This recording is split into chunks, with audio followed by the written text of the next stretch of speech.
And thanks for listening to Gossip with Celebrity, brought to you by Celebrity.com. This week we talk about the royals and finding freedom and the Democratic National Convention.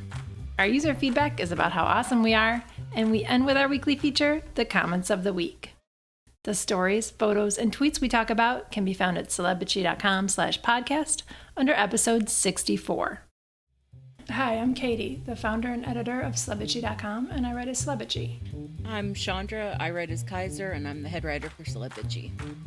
Well, I'll just start. Like, my big thing this week, which actually broke up my week in a terrible way, was that I had to get my car inspected in August, and I thought I was so smart for getting it done, not at, like, the last part of the month. Yeah. And so I took it in, and I thought it was going to be, like, everything else, just very easy, because everything is always very easy for me at Nissan. And I'd been in last month for an oil change, and they were telling me you need a tire rotation, and I was like, oh, well, I'll get that done when I get my car inspected next month. Okay. And I was like, can I make that appointment now? This is me last month. I said, can I make that appointment now? He said, no, just come in like you always do, and we'll fit you in.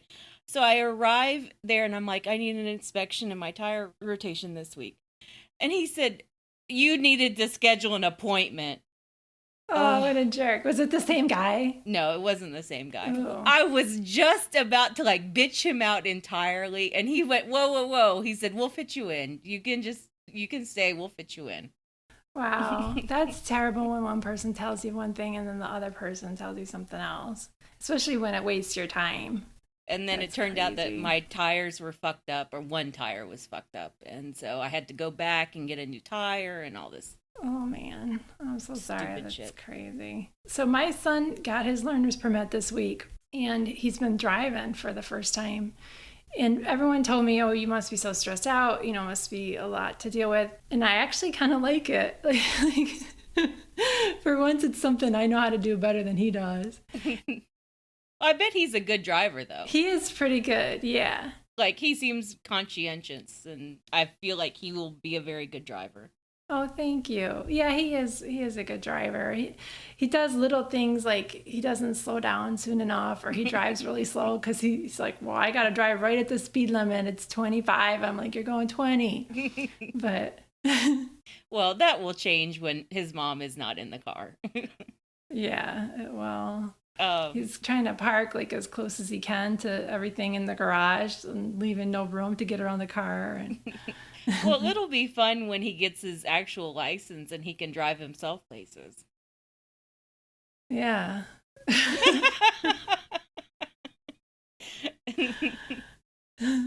His dad is going to buy him a car, which is really nice. He said he wanted to do that for him. So we're going to get him a used car. Yeah, I was hoping it would be used and not new, because I think it's of course incredibly stupid to buy a new car for a 16-year-old. I agree, and I've never owned a new car myself, so I wouldn't buy him one new. I bought my Nissan new. Oh, okay. I love that I could do that for myself. Well, my last car was like a year old, something like that. So, all right. So this week, we finally, both of us finished that book, Finding Freedom. And I'm really burnt out on the Sussexes and the royals right now. Yeah. I don't know. You must be even worse because you've been covering them for years. Like, I totally enjoyed the first 2/3 of the book. Like, I was really into it. I really enjoyed the storytelling. But Omid Scobie said in an interview that they originally thought of, like, the book, like, throughout the engagement and the first year of marriage. And I think that's what the book was supposed to be. It was supposed to be about their romance, and it was supposed to be their love story. And then all this other shit got tacked on. And, like, by the last 60 pages, I was so annoyed with the writing and with the way the story was being told. It really got on my nerves. I agree with you. And we were talking about the point where we both got annoyed, too. And it was, like, a couple of chapters before the end was especially like, oh, I can't finish this.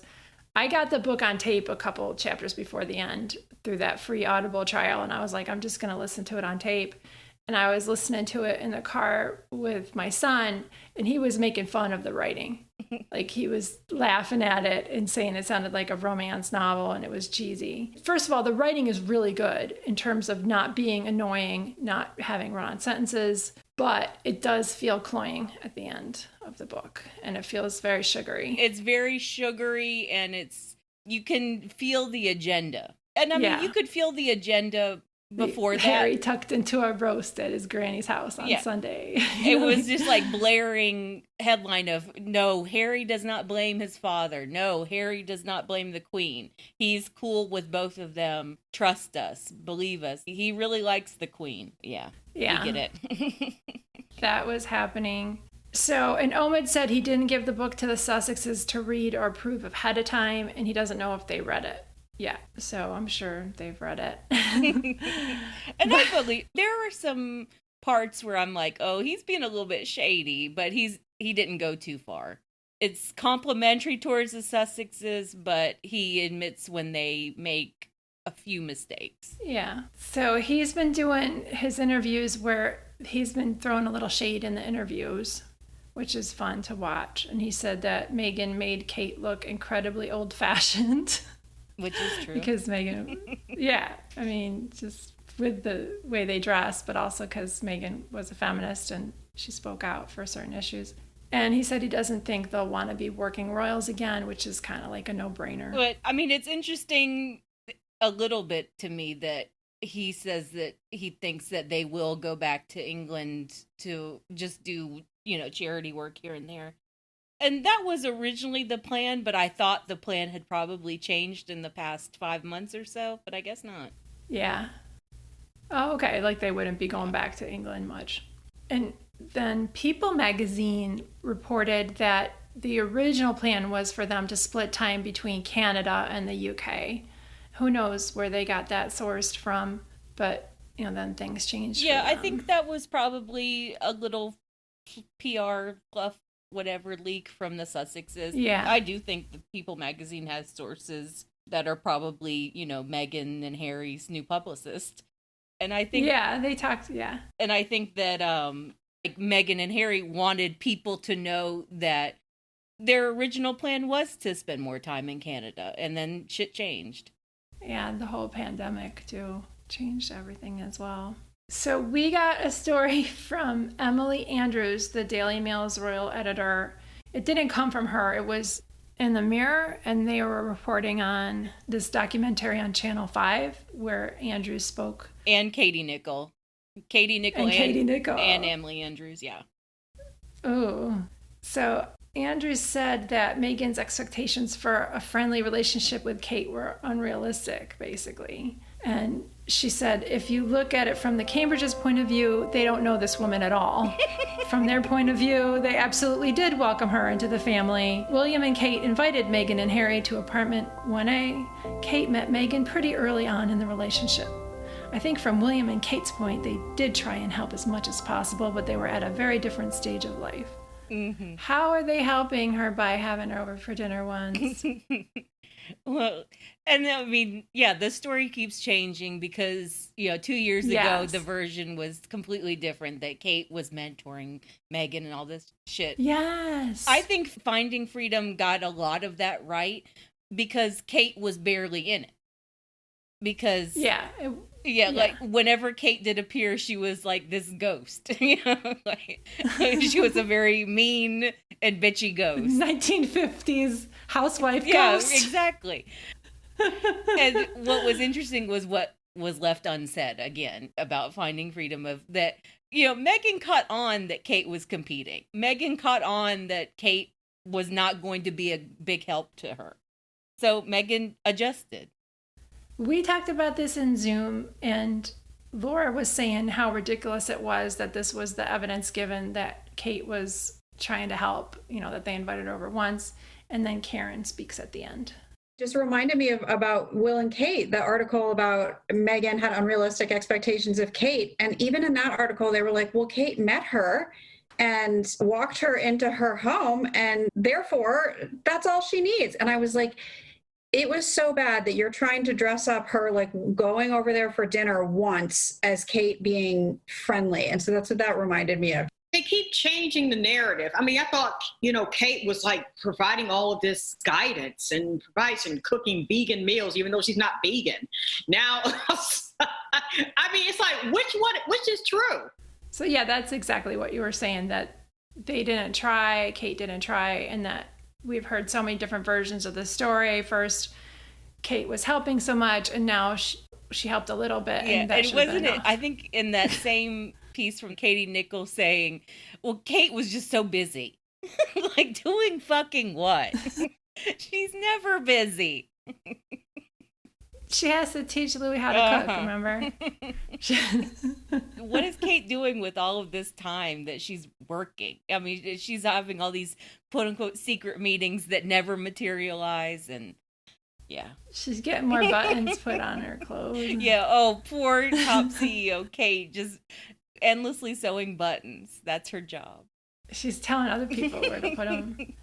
So the craziest story this week was Richard K's denial in the Daily Mail of Tiara Gate. Like, before you get into this got so blown up. Before you get into this, okay, go ahead. Let me just say, I've never been into the Tiara story, which is like this ever expanding saga about the tiara that Meghan wore, or the tiara that she didn't wear, or how she pitched a fit about a tiara. I always hated the original story.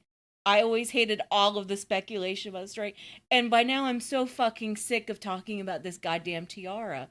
And yet there are still new stories being written about this fucking tiara. Anyway, I just had to get that off my chest. No, it's legit, especially because you had to write about it. Me just reading about it, it gets on my nerves.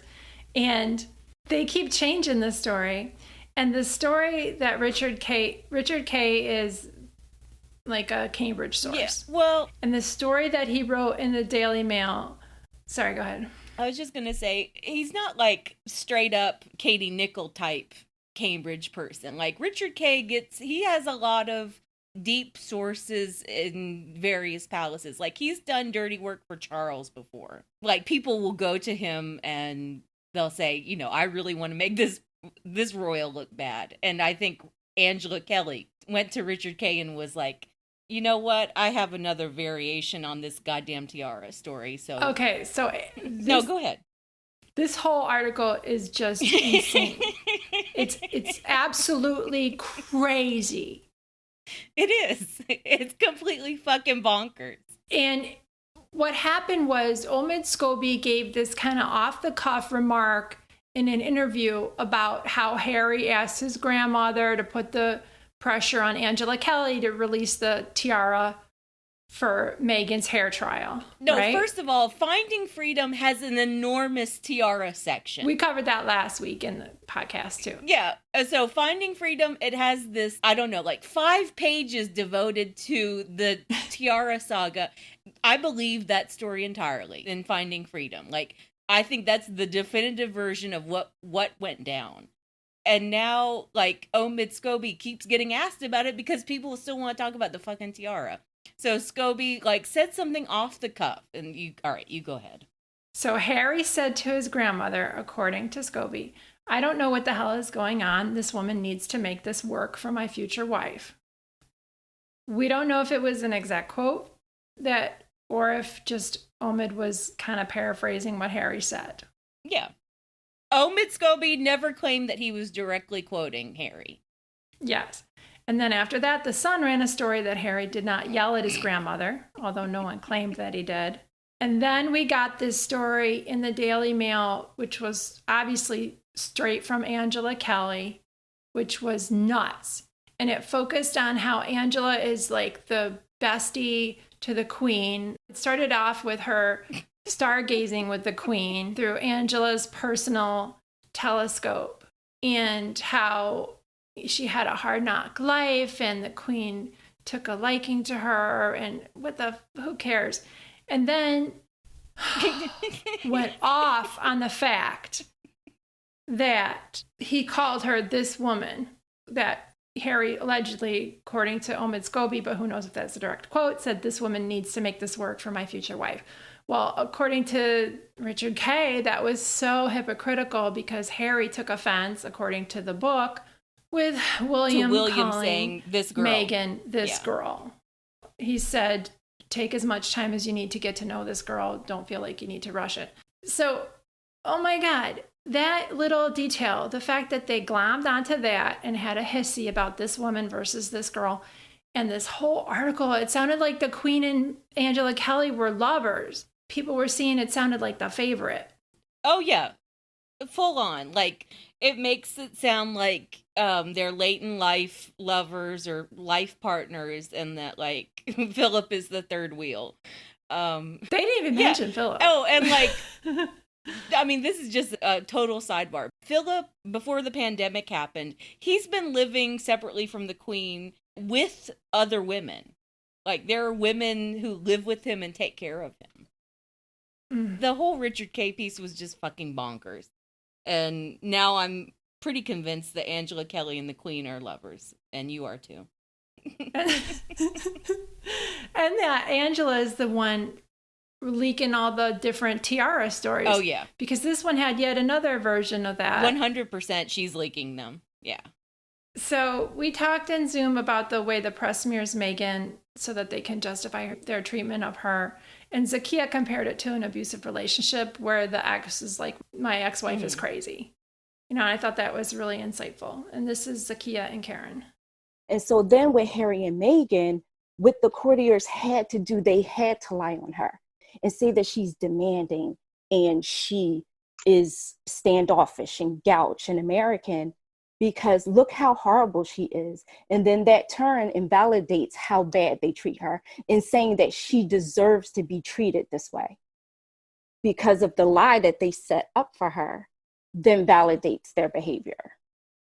But now her and Harry are living their life, and their life is speaking the truth for them. And the charities and the homeboy charity and how they're speaking up for the marginalized and serving food to those who are homebound. And so what they're trying to do and the issues that they care about is actually standing up for the life that they're living. Well, it just goes back to what Zakiya said. They have to justify it some way. They can't come out and say, we don't like you because you're biracial. We got to find some, she's demanding. Oh, she's difficult. Oh, she's this. Oh, she demanded the Queen give her this tiara because it had emeralds in it. And because, again, they're pushing the whole pushy Black woman, American gauche person who doesn't respect protocol, instead of what the issue is that they don't like the fact that this biracial woman is marrying into the royal family, and now they're going to have to do stuff for her, and they don't like that. Yeah, I mean, it's just gaslighting. Yeah, exactly. Especially because the gaslighter can't get their story straight. And they can't get their story straight. And then they act like you're crazy because you're like, no, wasn't your story something else last week? Yeah. In this case, we have it all in print. And it keeps changing. So there were other stories from Finding Freedom that we reported on since last week. And as I said last week, we're not going to do this. We're pretty much done with this book. I think I don't want to talk for you, but we could report on this for another month and we'd still dig stories out of it. Yeah, but like I'll still cover the Omid Scobie stuff. Like, I think his interviews are very interesting. And I'm waiting for him to just like accidentally spill some major tea in one of those interviews. But he's been very conservative in his interviews. So you reported that Meghan's work style was very American and was seen as abrasive and too direct by the courtiers. Yeah, just look at the last story we were just talking about, may I please have that? No. Okay, you're abrasive. Didn't you find that story funny? Yeah. I don't know if you saw the comments. I just said offhand, Meghan expects people to work like Americans, 40 to 50 hours a week. And Europeans were freaking out about that in the comments. They're like, oh my God, you expect people to work 40 to 50 hours? I'm like, oh my God, are you joking? People don't work 40 to 50 hours a week in Europe? I guess not. No, they get a shit ton of vacation too. They have nice lives, and then they never go bankrupt from healthcare bills. So I'm jealous. So one story which didn't get into Finding Freedom, but had new life this week was Prince William's affair with Kate's rural rival, Rose Hanbury. So I might have forgotten about this. You covered it because the Daily Beast's royal journalist Tom Sykes talked about it in an article. He gave some clues about his source for that. I'm pretty sure he brought that up because it wasn't in Finding Freedom and he knew he could get some press for it. The Tom Sykes piece was about where he gets his sources and where he gets his royal gossip. And he was basically like, you know, I'm the son of an aristocrat. People invite me to dinner parties and they tell me, you know, all the bullshit about their friends.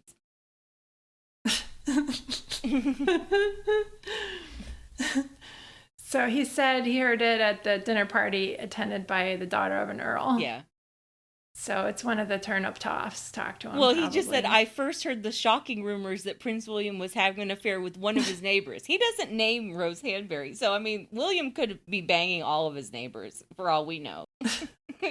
Or another Rose one Hanbury of those. is just the one who got outed by the Sun and Kate and whatever. By them because they're denials. Yeah. And you were writing that he also wrote that he was told about Harry and William's relationship with their dad and how they don't really get along with their dad too. Yeah, I mean, and he didn't really give the timeline for that. I think that was probably true 3 or 4 years ago. I don't know if that's true now. Like, who knows? Okay. I don't feel like that's some huge steaming tea, but it's something. So we talked about this in Zoom, and Amira made the point that you did in the opener to that story that she didn't read Tom Sykes for a long time because he only wrote negative things about Meghan. So this is Amira and Lisa from our Zoom meeting. I used to read the Daily Beast every single day, and I would always get the emails to subscribe. And the one thing that kept me from subscribing was Tom Sykes' coverage of Meghan, because every single day he wrote something nasty about Meghan, literally every single day. Horrible. But I think he just did it because, like you said, it gave him like an exclusive. It gave him something that wasn't there before, so that he could be like, "Look, I've got info too." They deserve it, and it's going to come up more and more because now they're going to run out of stories for Meghan and Harry. Now that the book is out, all the stories have been told, and now they're going to look right back at Kate and William and be like, what can we write about them? And they're going to wish Harry and Meghan were still there. I forget how much Jekka, Craig, Kate, and Rose look like each other, because I was texting with my friend in my head. I guess Jekka Craig, I thought she was blonde, and I guess I was confusing her with, like, I made her into like a blend of like Chelsea and Cressida or something, even though those were Harry's ex-girlfriends. But they all look exactly the same, like to the point it's kind of crazy. So I have to give Lisa credit. She doesn't talk a lot, but she has really good gossip, and she remembers gossip from forever ago. She's the one who brought up how Jekka, Craig, and Kate and Rose look like each other. Yeah, I mean, William has a type, and it's brunettes with a certain kind of look. I always thought that Jekka Craig was kind of the blueprint for Kate's look throughout her 20s. Yeah, like Kate actively styled herself to look more like Jekka. She really did. She's Leanne Rimeson.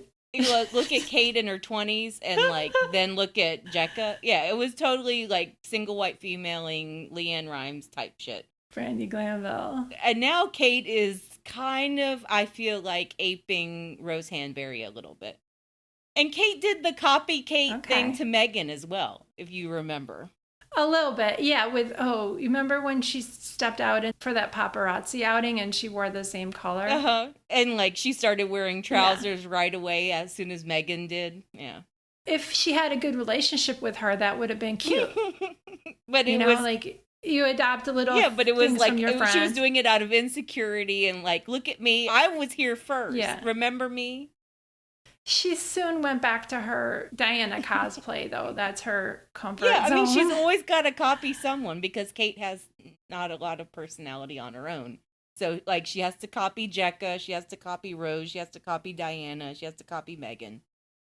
Oh, poor Kate. I wonder what her look would be like, though, if it was all her. Like, would she do, like, early 2000s, like, low-rise jeans or something? I really don't know. Like, what is her natural style? Well, she looks cute in like jodhpurs and those boots that she always wears and that little jacket that she's had forever. Like, that is a cute look for her. Yeah, but that's Jekka Craig style. That really is. Ooh, okay. But that's cute too. That's a kind of sporty look. And I think that's where her comfort zone is. Like, she was that way a little bit in Ireland while she was trying to copy the Irish flag day by day. She truly did that. I didn't believe you until I looked at the pictures and put together that collage thing I did. Every day she wore one of the colors. She cosplayed the Irish flag. That's dedication, though. I mean, there's something funny and there's like humor in that too. So this week we're having the Democratic National Convention. My favorite part, and you included this video in a links post, was the roll call from all the states. I freaking loved that, with the little states telling their stories, and people had personal stories, and they had stories about things that affected the states. I thought that was adorable. I couldn't stop watching it either, because sometimes you watch like a little bit, and you're like, okay, that's enough. But I just kept watching it. I loved all of the exteriors, like getting to see different states. Yeah. That was really cool. Some of the setups were really beautiful, I thought. It was just really cool. It was great. I felt like they could all be my friends. Like, I have this thing, whenever I see people with like political shirts on that are Democrats or whatever, I'm like, I feel like they're my people. Because my family is really strong Democrats. My aunt's a delegate for New York State, and my grandmother was one before she passed. And I just feel like Democrats are my people. So I see them, I'm like, oh, I could be friends with them, you know? Well, everyone loved the roll call. Like, they're like, oh, this is something that should stay even after the pandemic is over. Like, let's do this forever now. I hope more stuff is virtual overall now, and we have less, everybody has to be in the same place. That would be cool. But, and this is one example of like something that should definitely stay, just because it was so delightful to see just all of these different spaces, and they're all America, or they're American territories, and I mean, that was just cool. But the guy you were talking about, the Rhode Island guy with the calamari, everybody loved that. Everybody loved the calamari guy. That was kind of gimmicky. The guy holding a plate of calamari, like, look, Rhode Island, we brought you calamari. But like, that guy is doing great business now. And I think it was Chris Hayes or somebody like that. They said, from here on out, every like restaurant lobbying group from every state is going to try to bring their individual food to the Democrat convention from here on out. Like, they're going to be calamari guys and chowder guys. Yeah, everyone wants their product on the DNC. So there were a lot of great speeches, and you wanted to talk about Michelle Obama's speech, which I just watched the whole thing this afternoon. People were still talking about Michelle's speech days later. Like, that's how good her speech was, and that's how well she set the tone for the Democratic convention. I thought she made the case that was authentic for her against Trump. She mom-shamed him. She mom-shamed him. But to be fair, Hillary Clinton mom-shamed him first. Like, I remember that from 2016 with Hillary Clinton saying, our children are watching. And, like, that shit hit deep. That was a deep cut. And we tell little kids not to do this, So, Michelle Obama, you can just tell that she even hates to say his name or reference him in any other way, but she was like, fuck it, I'm going to do it. Yeah. I'm just going to sit here and do it one time and, like, tell you that this man is worthless. And I loved that everyone was doing little clips of her speech and talking about, like, how this is the ultimate breakup speech. It's just not worth it. It is what it is. Because she was nice, and she said that she was going to go high, but that it didn't mean taking it when people were terrible to you. It meant climbing to the top of the mountain. And, like, her going high is good for her. Like, that's what I've always felt. Like, she has every right to go high when they go low. We do not have to hold ourselves to the same fucking standard. we'll call him fat and baby-fisted and a terrorist and a fascist and a Nazi. Because he is. Yeah, because he is. Those are all objectively true. And you also loved Kamala Harris's speech, and that was just wonderful. Oh, one thing I noticed through all the speeches were people talking about both our kids and the kind of legacy we're leaving for our kids and what this is going to be like in history, and all the people who worked to bring us where we are now. And I still have to call my mom and thank her, because after I watched that, I was like, I gotta thank my mom and dad for working so hard for me. Well, for Kamala, I always feel like it's such a first-generation American thing. Like, that's the daughter of the immigrants speaking. Yeah. Her parents, came to this country. They sacrificed so that she could go to school, that she would grow up in a safe neighborhood, that she would go to law school and, one day become this woman. The district attorney turned attorney general turned senator turned vice president. Yes. What an incredible journey, and I love that about her. And I loved how she leaned into her personal narrative, that she's not afraid of it. Yeah. She's not afraid that it could be weaponized. I don't think she is afraid of it at all. How she talked at the end about the family you make. Yeah. Her stepsons, I think, call her Mamala, which is so cute. And I loved how she talked about her mom being a single mom and like staying up late to pay the bills and just the day-to-day details. And that's something that Jill Biden talked about too, just the little details in the day and how that makes a life. And that really touched I love me. how all of the Democratic women, all of the prominent ones, Jill Biden, Kamala, Elizabeth Warren, Hillary Clinton, they all talk like teachers and they all talk like moms. Like, they talk exactly like my mother. Like, kind of over-explain, really enunciate. Very peppy, but only in the right way, They're such moms. They're such teachers. They're amazing. Aw, that's sweet. That's really true about them.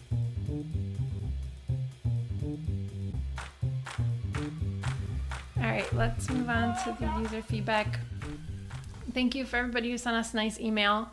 Emma sent us an email and she wrote, "Thanks for all your awesome work, especially over this crap lockdown time. It's so nice to have your posts to look forward to every morning." Thank you, Chandra. That's for you. That is for you. And Margaret sent us an email. She said, "I've been reading your site for a long time, and it's my only go-to now. Thanks for years of entertaining and distraction and informing."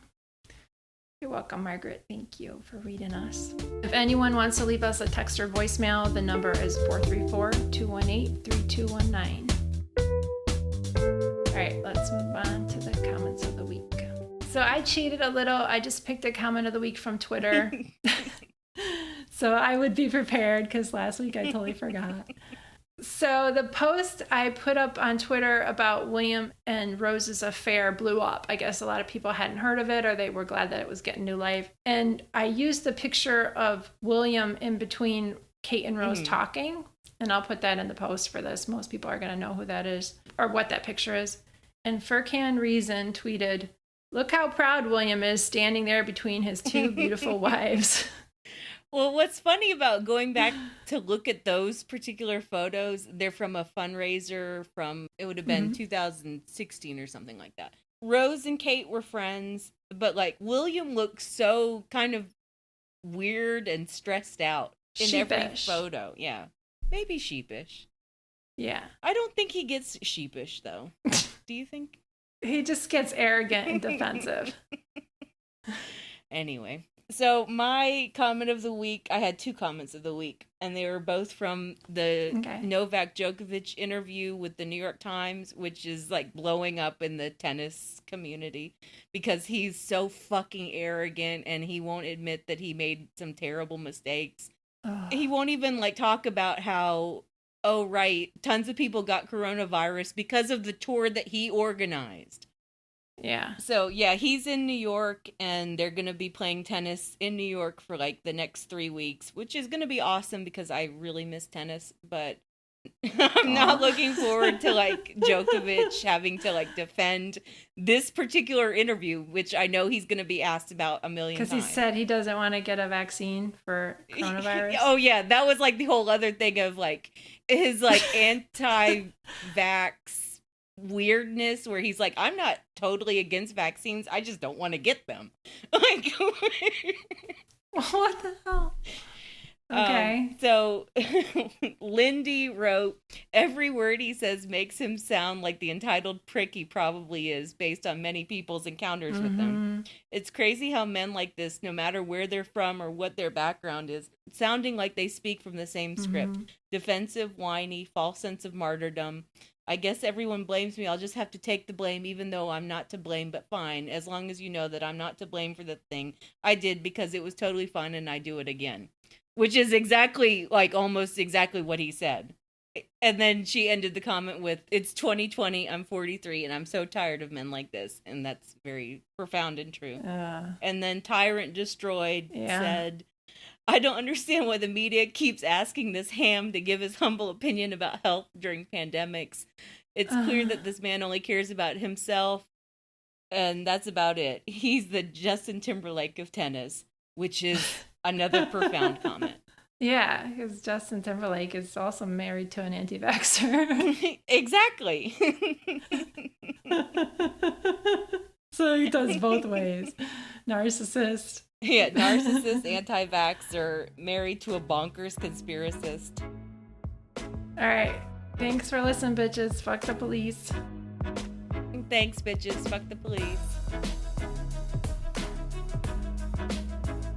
Thank you for listening to the Celebrity Podcast. Please rate, review, and subscribe wherever you listen. If you like us, please turn off your ad blocker when you visit our site. You can text us or leave a voicemail at 434-218-3219. Our music is from AA Alto, Maiden, and via Premium Beat and Sound of Picture. Thanks again.